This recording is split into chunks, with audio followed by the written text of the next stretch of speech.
Welcome to Telangana వెలుగు. నేను మీ రాజు. Congress cabinet విస్తరణలో బ్రేకింగ్ న్యూస్ అని చెప్పేసి చెప్పుకోవచ్చు. సో రాజ్ గోపాల్ రెడ్డి మొన్నటి వరకు రాజ్ గోపాల్ రెడ్డికి మంత్రి పదవి ఖాయం, అందుట్లో హోం మంత్రి అయితే బాగుంటుందని చెప్పేసి తన అభిమానులు కార్యకర్తలు కూడా కోరుకుంటున్నటువంటి మాట. సడన్ గా సీన్ కట్ చేస్తే ఇక్కడ జానారెడ్డి ఎంటర్ కావడం అనేది జరిగింది. సో జానారెడ్డి ఏకంగా ఏఐసిసికి ఒక లేఖ రాశారు. ఆ లేఖ ఏంటంటే, సో హైదరాబాద్ రంగారెడ్డి జిల్లా వారికి మొదటి ప్రాధాన్యత ఇవ్వండి అని చెప్పేసి.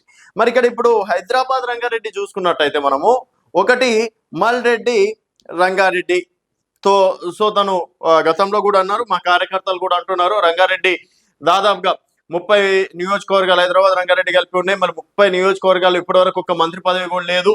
సో నేను సీనియర్ కార్యకర్త నుంచి ఈరోజు రెండోసారి ఎమ్మెల్యేకి కూడా గెలిచిన. అండ్ ఇప్పుడున్నటువంటి సీనియర్లలో వాళ్ళకన్నా నేను సీనియర్ అని చెప్పేసి కూడా గతంలో చెప్పినటువంటి మాట. సో మరి మల్రెడ్డి రంగారెడ్డి, అలాగే పరిగి ఎమ్మెల్యే రామ్మోహన్ రెడ్డి, తర్వాత బీసీలో చూసుకున్నట్టయితే వీర్లపల్లి శంకర్, షాద్నర్ ఎమ్మెల్యే కావచ్చు బీసీలో చూసుకున్నట్టయితే. సో ఇప్పుడు వీళ్ళ అంచనేంది, నిన్న మొన్నటి వరకు మనకు వినిపించినటువంటి పేరేంటి, ఒకటి బీసీలో చూసుకున్నట్టయితే వాకిటి శ్రీహరి పేరు వినిపించింది, మక్తల్ ఎమ్మెల్యే. సెకండ్ వన్ వచ్చేసి సుదర్శన్ రెడ్డి పేరు వినిపించింది. సో థర్డ్ వన్ వచ్చేసి రాజ్ గోపాల్ రెడ్డి పేరు వినిపించింది. తర్వాత ఫోర్త్ వన్ వచ్చేసి వివేక్ పేరు వినిపించింది.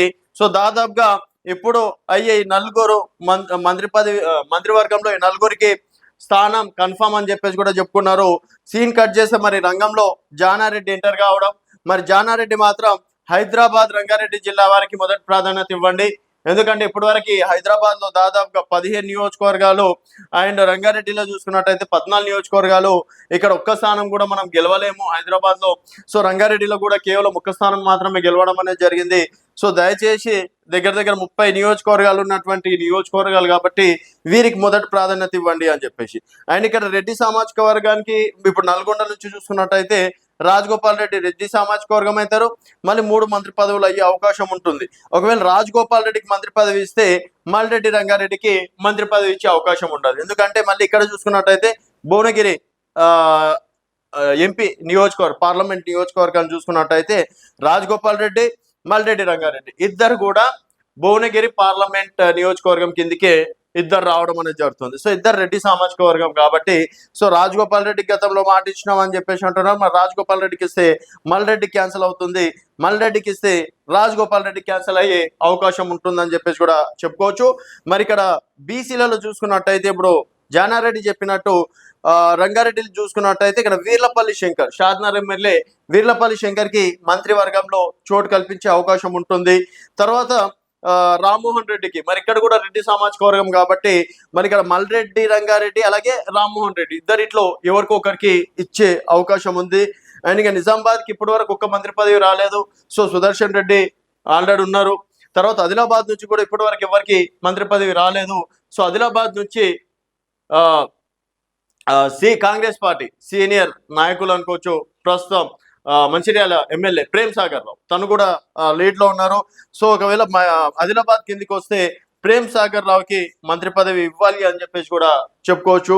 మరి ఇప్పుడు కేవలం నలుగురిని ప్రకటిస్తారా లేకపోతే 6 ఫిల్ చేస్తారా అన్నది చూడాల్సిన విషయం.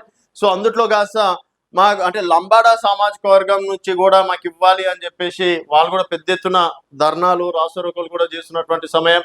మరి మేమేం తక్కువ, దాదాపుగా 20 లక్షలు 30 లక్షల మంది ఉన్నాం కదా, మాకు కూడా అవకాశం ఇవ్వండి అని వాళ్ళు. మళ్ళీ ఇదే ఎస్సీ సామాజిక వర్గం నుంచి మాదిగ సామాజిక వర్గాలకి ఇవ్వాలి అని చెప్పేసి వాళ్ళు కూడా ధర్నాలు చేస్తున్నారు. వాళ్ళు కూడా మంత్రి పదవి అవకాశం కల్పించండి అని చెప్పేసి అంటున్నారు. తర్వాత ఇక్కడ ఆలేరు ఎమ్మెల్యే బీర్ల ఐలయ్య, సో కుర్మ సామాజిక వర్గం నుంచి ఇప్పటి వరకు ఎవ్వరు లేరు. సో కుర్మ సామాజిక వర్గం నుంచి మాకు కూడా అవకాశం ఇవ్వండి అంటూ కూడా బీసీ సంఘాల నుంచి బీర్ల ఐలయ్య పేరు కూడా వినిపిస్తుంది. మరి ఇప్పుడు జానారెడ్డి వచ్చి రాజ్ గోపాల్ రెడ్డి అవుట్, మల్రెడ్డి రంగారెడ్డి ఇన్న పరిస్థితి తీసుకురావడం అనేది జరిగింది.